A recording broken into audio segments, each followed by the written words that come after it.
They risked their lives to reach Greece, but these Iraqi families are being sent home. They were stuck in the Moria detention centre on the island of Lesbos for many months. Now they volunteered for repatriation. Moria no good, Karatebe no good.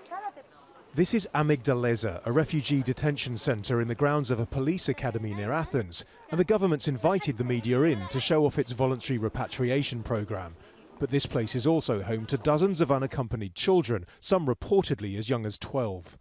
This is a rare chance to have a look inside this detention centre, but nobody who works here was authorised to talk to us, and we're not being given access to any of the children who live here either. Perhaps that's not surprising, given the recent criticisms by international rights groups. The Greek police service has told Al Jazeera unaccompanied minors are sometimes held in police facilities as a last resort, until they can be transferred to appropriate accommodation, and they're not housed with adults. But Human Rights Watch recently interviewed dozens of unaccompanied refugees aged under 18, and their conclusions are worrying.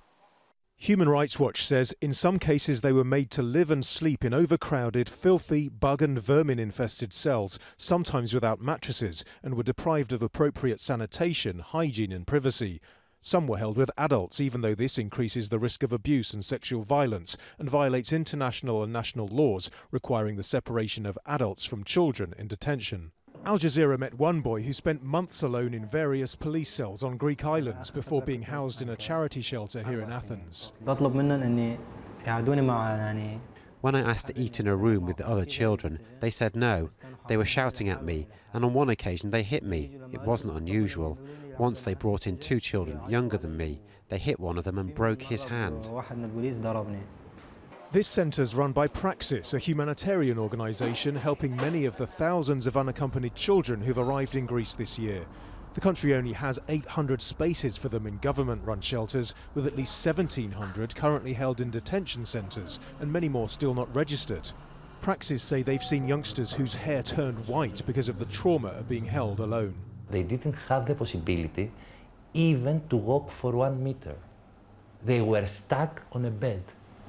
So they were in prison, really? Of course, the argument from the police side that we don't want them to be out from here in order not to come in contact with adults.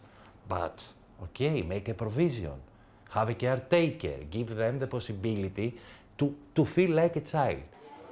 Aid groups working in Greece accept the government needs other EU states to get serious about relocating refugees.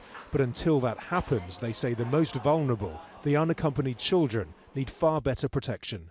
Nadim, Al Jazeera, Athens.